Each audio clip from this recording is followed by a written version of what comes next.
In my YouTube channel Edujan plus. Friend, जैसा कि जानते हैं आज 25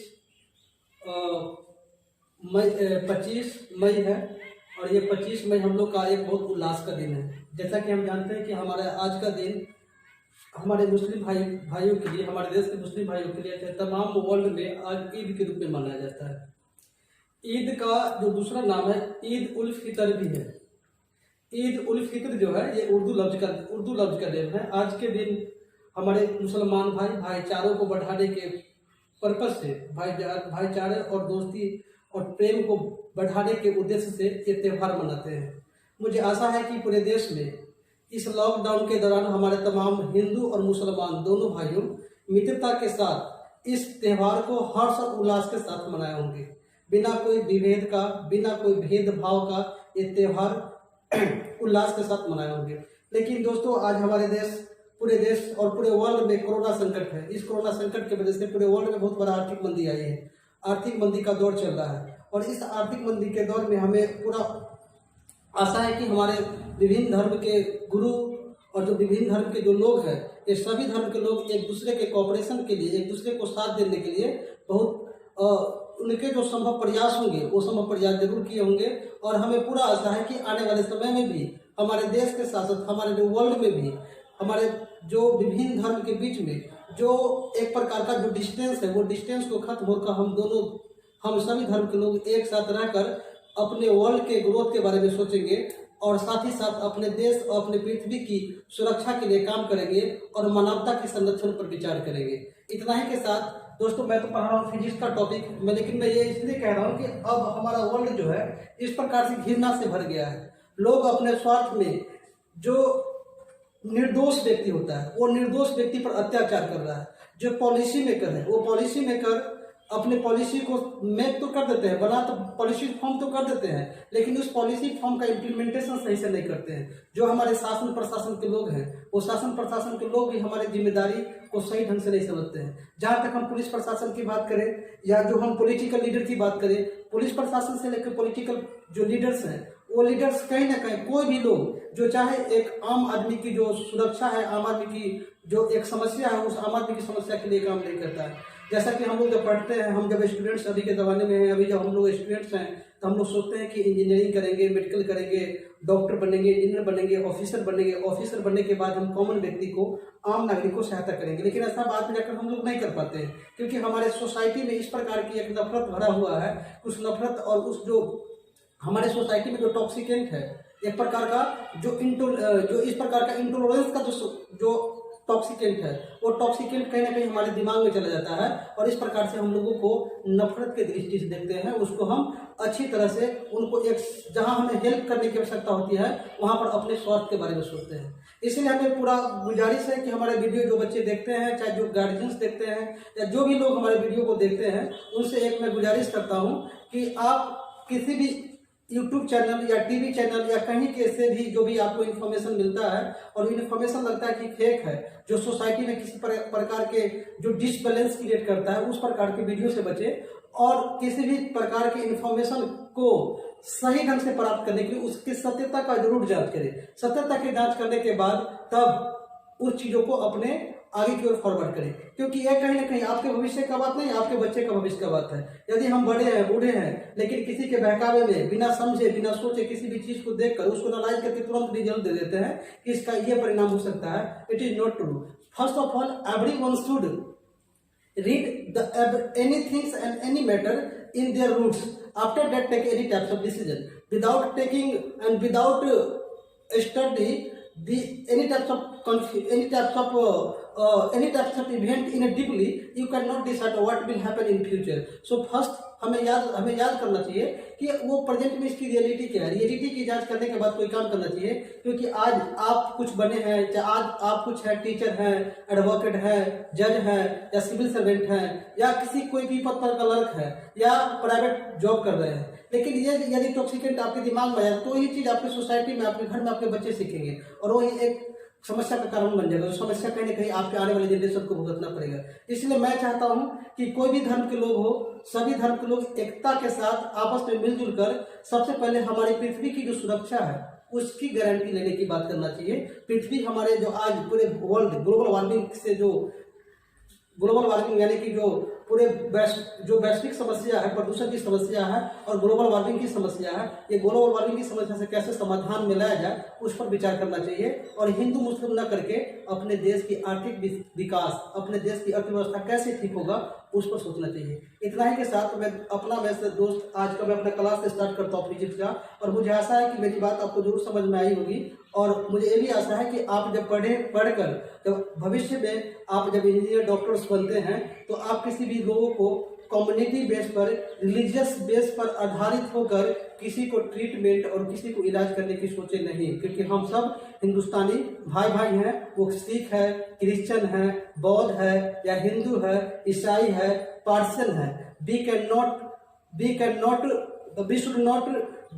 we should not discriminate anyone on the basis of their religion, because all are human beings, and according due to we are humans, we should serve every human who feel the certain type of difficulty। जिससे लगता है कि कुछ समस्या है उसे सबको हमें सहायता करनी चाहिए, और जब सहायता करेंगे तो हमें भी ईश्वर हमें भी सहायता करेंगे और हम भी समाज के लिए कुछ अच्छा कर सकते हैं। सो दोस्त, इतना के साथ हम जो हमारा टॉपिक चल रहा है वो जैसा कि हम लोग जानते हैं कि इलेक्ट्रोस्टैटिक्स पढ़ रहे हैं, और इलेक्ट्रोस्टैटिक्स में लास्ट क्लास तक हमने कूलम्ब्स लॉ को देखा था।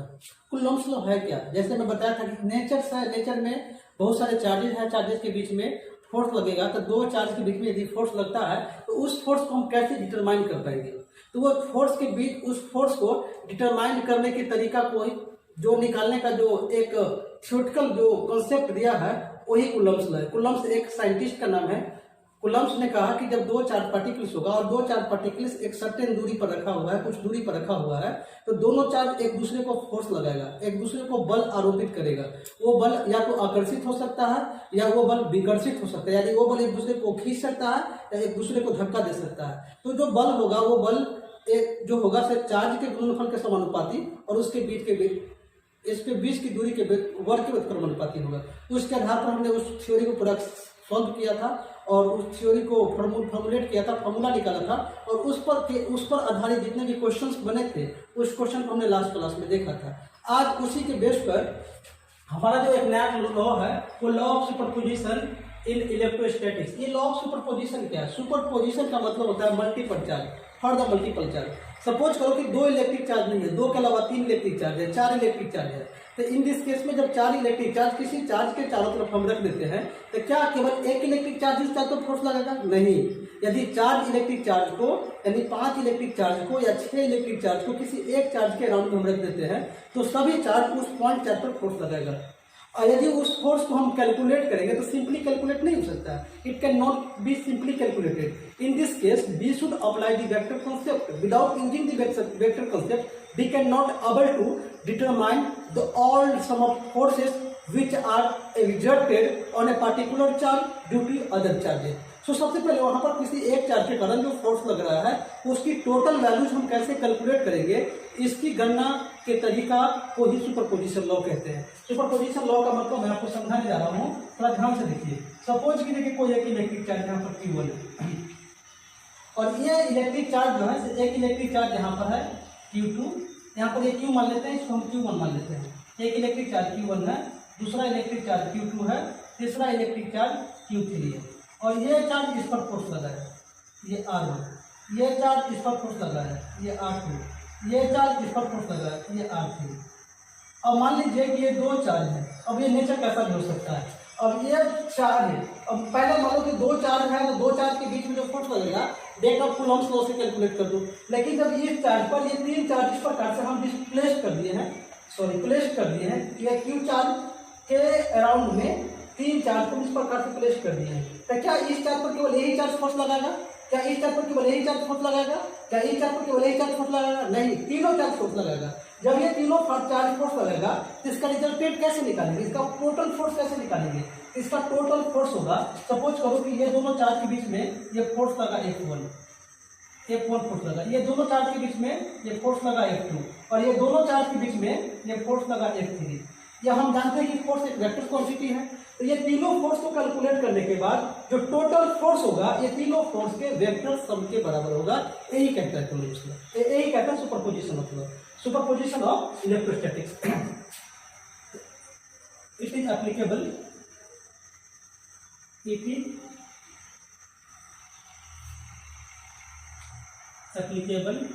टू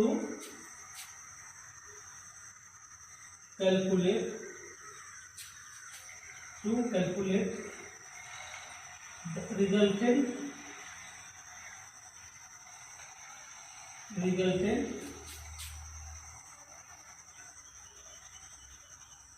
electrostatic force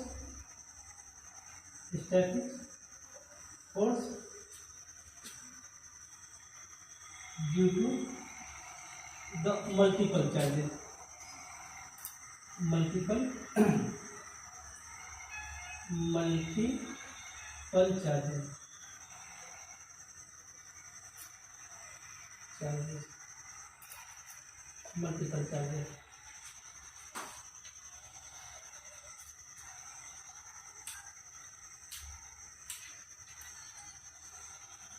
यह नियम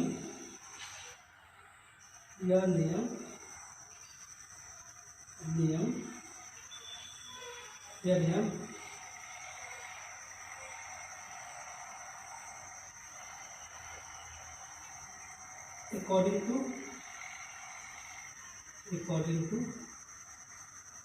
to the law of superposition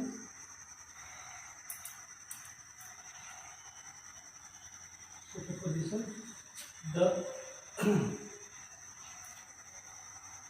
resultant electrostatic force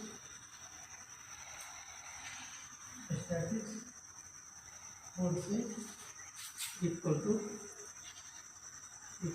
the vector sum of all forces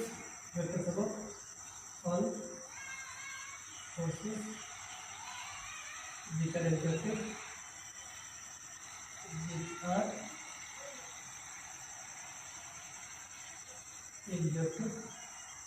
due to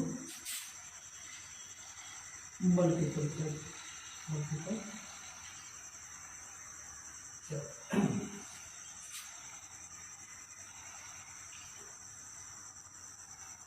जब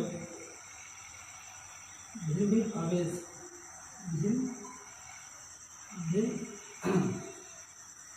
आवेश के कारण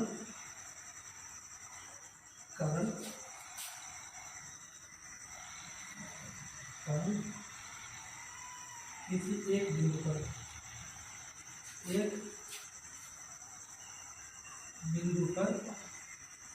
जब विभिन्न आवेश के कारण किसी एक बिंदु पर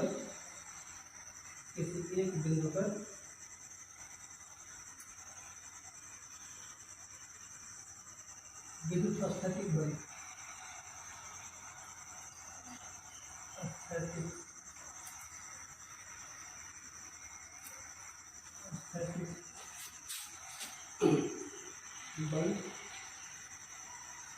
कार्य करता है तो उसके परिणाम बल की गणना करने के लिए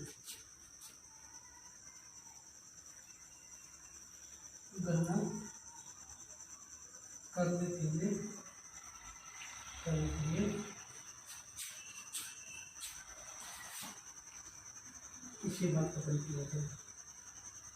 इस सिद्धांत का प्रयोग किया जाता है।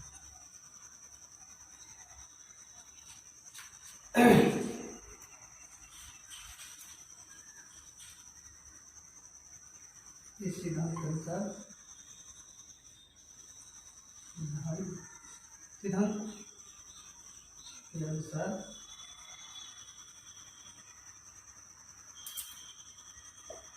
सिद्धांत के अनुसार इस बिंदु पर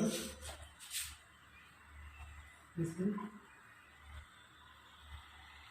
बिंदु पर लगने वाले कुल परिणामी बल सभी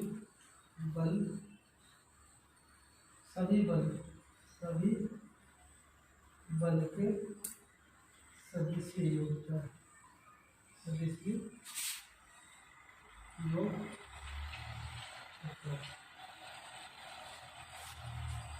तो मेरा कहने का मतलब है कि इस पॉइंट पर इस इलेक्ट्रिक चार्ज की वजह से इस इलेक्ट्रिक चार्ज के कारण और इस इलेक्ट्रिक चार्ज के कारण जितने भी इलेक्ट्रोस्टैटिक फोर्स निकलेंगे ये सभी फोर्स के वेक्टर सम के बराबर होगा, यानी कि सदिशीय के बराबर होगा।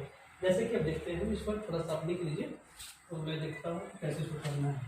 अब सपोज कीजिए कि टोटल रिजल्टेंट फोर्स जो निकला एफ नेट, ये रिजल्टेंट फोर्स है, यानी कि टोटल रिजल्टेंट फोर्स। तो टोटल रिजल्टेंट फोर्स होगा so vector sum of F1 plus vector sum of F2 plus में वेक्टर सम ऑफ F3, ये तीनों को जो ऐड करने पर जाएगा यही हमारा इसका रिजल्टेंट फोर्स है। अब इसका वेक्टर क्या होता है, स्केलर क्या होता है, इस चीज़ों को आप 11th क्लास में पढ़े होंगे।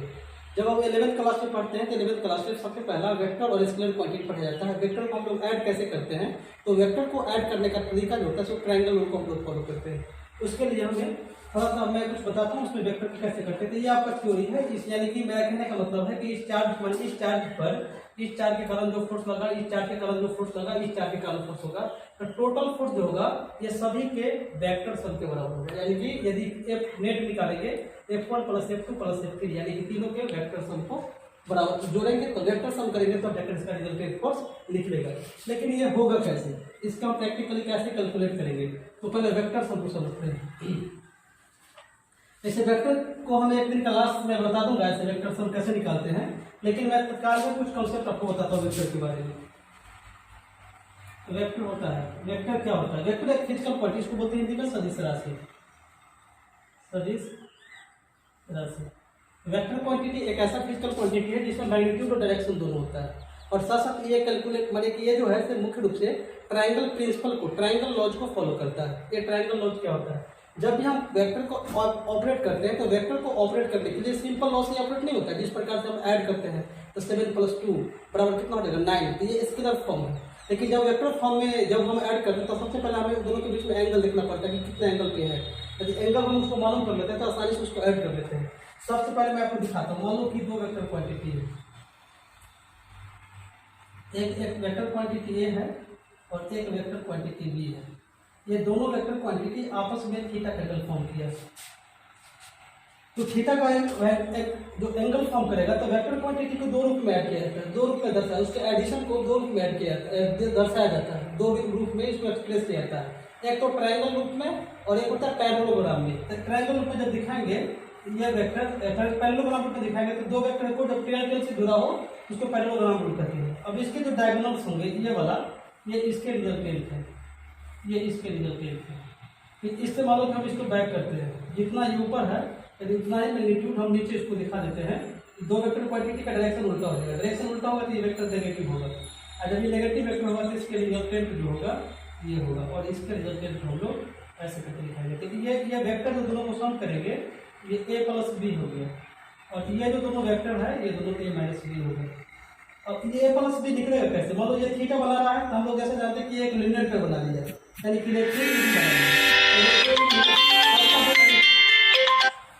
रेखीय युग में जो दोनों एंगल का जो सम होता है, रेखीय युग बनाया तो रेखीय युग में जो एंगल का सम होता है 180 होता है।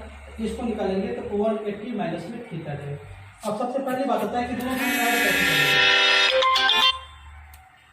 जब दो वेक्टर को जोड़ेंगे तो a + b ये दो वेक्टर है, जब इसको ऐड करेंगे तो देखा जाएगा a² प्लस में b² प्लस में 2ab cos थीटा, ये इस तरह। उसी प्रकार से हम दो वेक्टर को यदि माइनस करते हैं तो ये देखा a - b आप निकालते हैं तो देख कर लगाइए अंडर रूट में a² प्लस b² माइनस में 2ab cos थीटा। तो मेरा कहने का मतलब ये है जब दो वेक्टर को आप ऐड करते हैं यानी उसका रिजल्टेंट निकालते हैं तो रिजल्टेंट इसका ये हो जाएगा, और जब भी आप रिजल्टेंट निकालेंगे तो इस फॉर्मूला का प्रयोग करेंगे। लेकिन जब वही दो वेक्टर क्वांटिटी के बीच में जो a - b निकालते हैं तो उसके बीच के जो ए माइनस बी का वैल्यू निकालना होगा, इस फॉर्मूला के पर आपको निकालना पड़ेगा। तो ये भी आपको याद रखना है। तो हम क्वेश्चन देखेंगे तब आपको ये बात समझ में आएगा कि कैसे प्रैक्टिकली होता है ये। तो इसको आप नोट कर लीजिए फिर, और नोट्स बना कर पढ़िए, और जो भी मैं क्वेश्चन बताता हूँ उससे रिलेटेड क्वेश्चन आप जो भी बुक आप फॉलो करते हैं, यदि आप एस सी वर्मा का बुक पढ़ते हैं, प्रदीप का बुक पढ़ते हैं, दिनेश का बुक पढ़ते हैं, महेश जैन का बुक पढ़ते हैं, या एनसीईआरटी का बुक फॉलो करते हैं, जो भी मैं कॉन्सेप्ट बताता हूँ उस कॉन्सेप्ट को रिमेंबर करके उसको लर्न करके आप उस पर आधारित क्वेश्चंस को, कॉन्सेप्ट को समझने के बाद क्वेश्चन प्रैक्टिस कीजिए। जब तक whenever you cannot make it more and more practice for this types of question and question basis on these types of concept, then you cannot easily understand what I am teaching you and what did I taught in the last teach you in the last class. So सबसे पहले if you want to take a more understanding in any concept, so you must have to make a more and more practice in the particular topic which has been taught in the last class. जो last class में आपको पढ़ाया गया उसको पहले तो आप prepare कर लीजिए जो मैं पढ़ाने वाला हूँ, और उसके बाद उस टॉपिक पर आप अधिक से अधिक क्वेश्चन की प्रैक्टिस कीजिए। जो भी क्वेश्चन हो प्रैक्टिस कीजिए। यदि आप नीट के स्टूडेंट्स हैं, यदि आप इस पर आपको नीट देना है, या इस पर आपको IIT एडवांसमेंट देना है, या कोई इंजीनियरिंग का एग्जाम देना है, या NDA का एग्जाम देना है, तो उसके उसमें आपको देखिए और उसको प्रैक्टिस करते रहिए क्वेश्चन, ताकि आपको ये फायदा काफी करेगा। तो इतना ही के बाद मैं इस पर आधार देखेंगे क्वेश्चन की सुपरपोजिशन पर कैसा क्वेश्चन बन सकता है। तो एक आपको मैं इसको समझाने के लिए एक क्वेश्चन तो बताऊंगा, उस क्वेश्चन के माध्यम से मैं सुपरपोजिशन थ्योरी को और सुपरपोजिशन लॉ ऑफ इलेक्ट्रोस्टैटिक्स को मैं समझाने की कोशिश करूंगा। सपोज कीजिए कि 3 चार्ज है, क्वेश्चन में दिखाता हूं कि 3 charges Q are placed at the 3 corner of equilateral triangle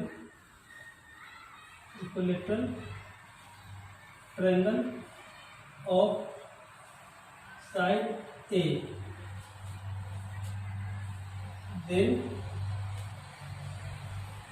Then find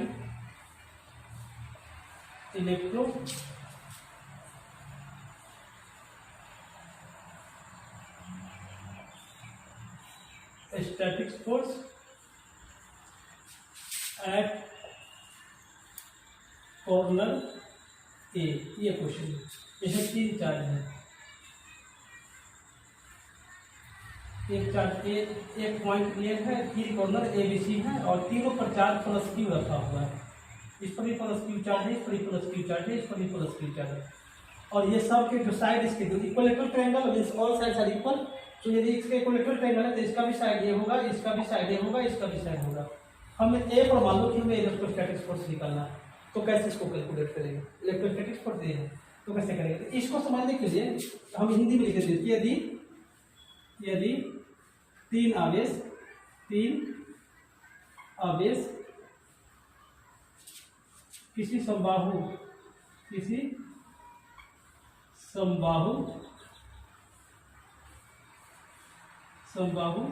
त्रिभुज के तीनों शीर्ष पर रखा है, तो बिंदु ए पर विद्युत स्थैतिक बल का मान जाते हैं। विद्युत स्थैतिक बल का मान जाते हैं। ये हमें निकालना बहुत जरूरी है 3 चीज का। लेकिन इसमें एक चीज सबसे पहले ये क्वेश्चन को समझने के लिए पहले इसमें एक चीज आपको कॉन्सेप्ट समझना होगा, जो मैं पहले पढ़ाना चाहिए था, मैं उसको मिस कर गया था, मैं अभी बताता हूँ आपको। पहले इसमें है electric lines of force.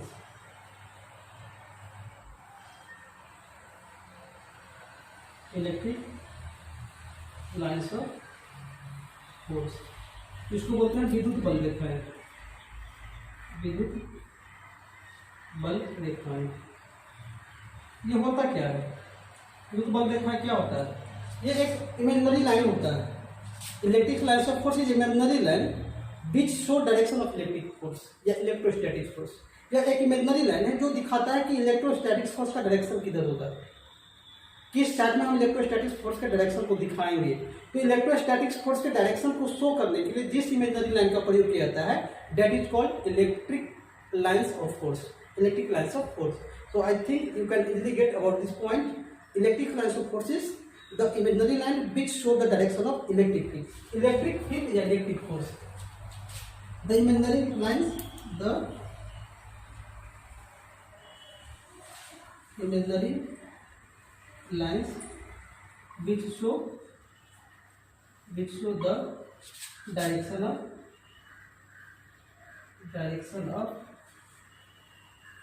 electrostatics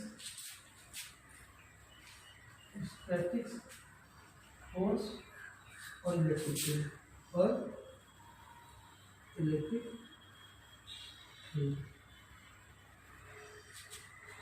ऐसी काल्पनिक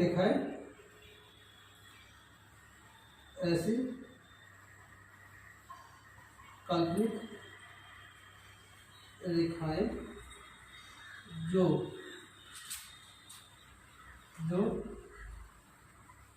विद्युत बल या विद्युत क्षेत्र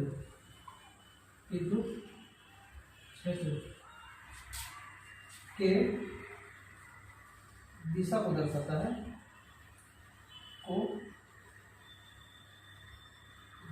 है तब उसे विद्युत बल देखा जाता है। विद्युत बल रेखाएं कहते हैं, उसे विद्युत बल कहते हैं। ये इलेक्ट्रिक लाइन्स ऑफ फोर्स।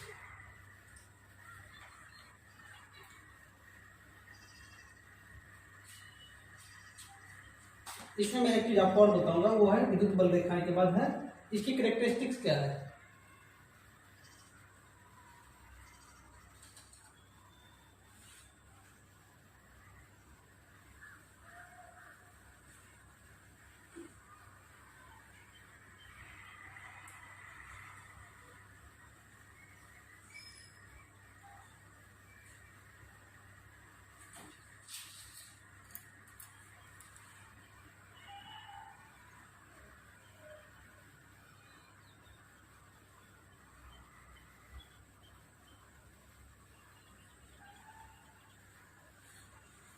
यहाँ पर है प्रॉपर्टीज ऑफ इलेक्ट्रिक फोर्स।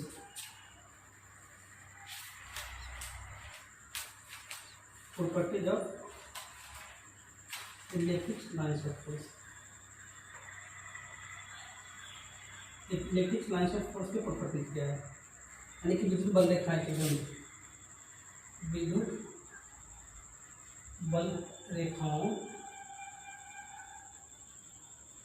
का गुण बलपन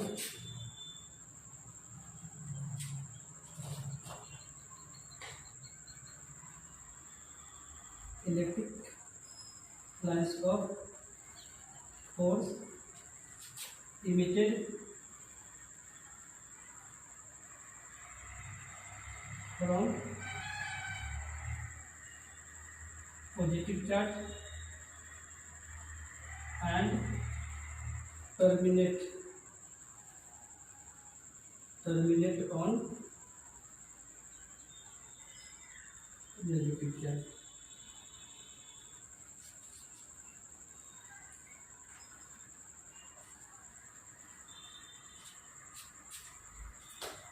विद्युत बल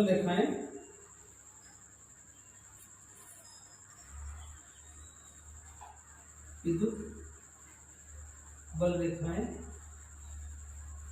धनावेश से उत्पन्न होता है,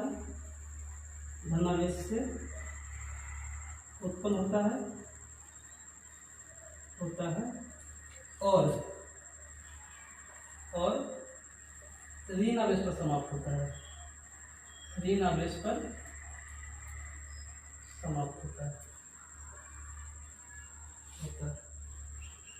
दोस्तों सबसे इम्पोर्टेंट पॉइंट इसका है इलेक्ट्रिक लाइन्स ऑफ फोर्स का जो कैरेक्टरिस्टिक्स है वो है कि electric lines of force emitted यानी कि उत्पन्न होता है from the positive charge and terminated on the negative charge. मेरा कहने का मतलब यह है कि यदि प्लस चार्ज है तो प्लस चार्ज से इलेक्ट्रिक लाइन्स ऑफ फोर्स इस प्रकार से निकलेगा, उत्पन्न होगा। इलेक्ट्रिक लाइन्स ऑफ फोर्स इस प्रकार से निकलेगा, इस प्रकार से इलेक्ट्रिक, लेकिन वही मान लो कि नेगेटिव चार्ज है।